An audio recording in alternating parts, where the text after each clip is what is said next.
mitigate against getting infected no matter. Okay, try this again. Hello, everybody. This is my little studio here. It's probably kind of noisy.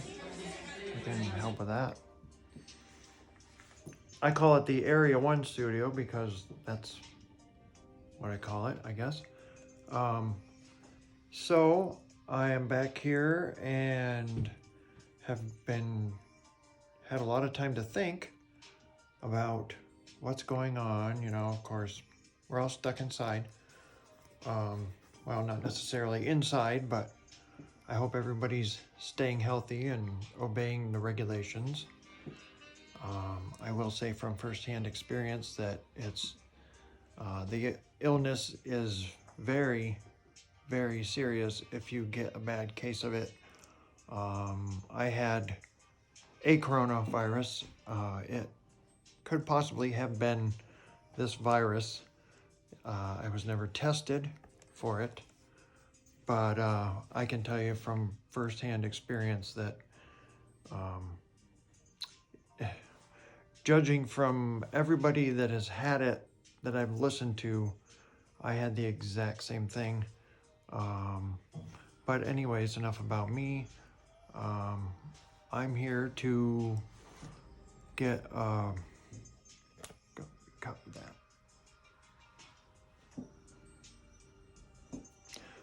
So I just want to go over a couple things that I've been doing here. Couple things. We are in a national emergency. We are in a worldwide emergency, and it requires a little bit different thinking process. You know, we have a lot of time to think because we're all just kind of sitting around. And one thing that we need to be prepared for, other than, you know, having your basic food supply, and which there's plenty of food, you don't want, with this situation, you want to be prepared in case there's ever another event of any kind, natural disaster, you know, a flood, high winds, severe weather, like I said. Anything that happens now will compound our predicament that we're in. And you have to really be prepared. Batteries. Charging your device, make sure your devices are charged all the time. Make sure they're topped off. Buy some extra batteries. Just simple things. You know, there are things that you can do. You can go to the store. There's loads of batteries. There's like an abundant supply of batteries, and they're very affordable. And they last 10 years. You know, if you don't, you most likely will never use them. So, you know, most batteries on the shelf today are good till 2029. And that's one heck of a shelf life. But other than that, you know, if you have to travel, and we are still able to travel, a go bag, you know, get a backpack or find something in your house, a duffel bag, and put some stuff in it. You know, just simple things.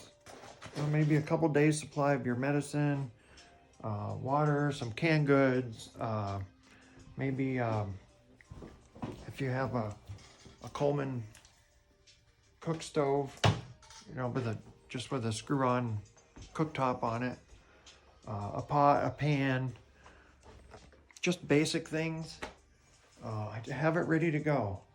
Have, you know, stage stuff in your house where it can be readily grabbed. If, you know, you may have to leave your house in a hurry. Nobody knows what's coming, you know. At least you're prepared.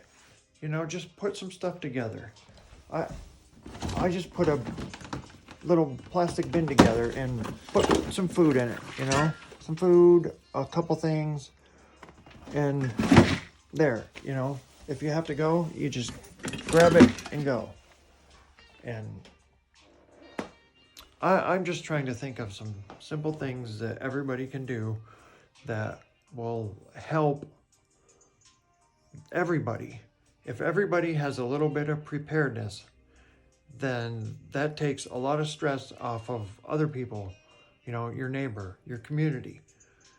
By you being prepared for another compounding emergency, that stresses your community. And if you have these things, it's going to take a lot of pressure off of, you know, first responders, whoever. It's just smart, common sense things to do. And we've got plenty of time to sit around and play around and do these things. So I guess I don't have much else to say right now other than I hope everybody's healthy, and I hope everybody obeys the regulations, however draconian they are. There's nothing we can do about it. So, I mean, we just gotta try and stay happy and content. In the grand scheme of things, you know, this is a very short period of our lives here on this planet. You know, if it goes on 3-4 months, I know there's everybody's out of work practically now, and there's many kind people out there. I really believe that communities are going to become closer together through this, you know, because there's so many people that are in dire straits to begin with that need help. And it's crucial that we all work together and stay healthy.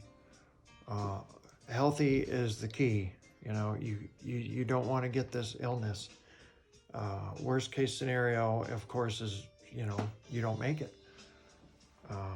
It's just a bad deal. You don't want to be sick with anything, because everything's stressed, and we cannot contribute to that stress. You know, and I'm just saying everything that everybody already knows and has heard probably 20 times. But that's basically it for now, I guess. Like I said, I hope everybody just stays healthy and just stay relaxed. You know, in the end, none of us get out alive on this planet. You know, we're all gonna die someday. Hopefully not soon. But, you know, that's a pretty straightforward way of looking at it. The best thing we can do is just be faithful, you know, whatever your religion is. If you don't have one, you know, everybody has their own thing. But I guess that's all I'm going to say. So just take your time and do things practically, you know, and stay healthy.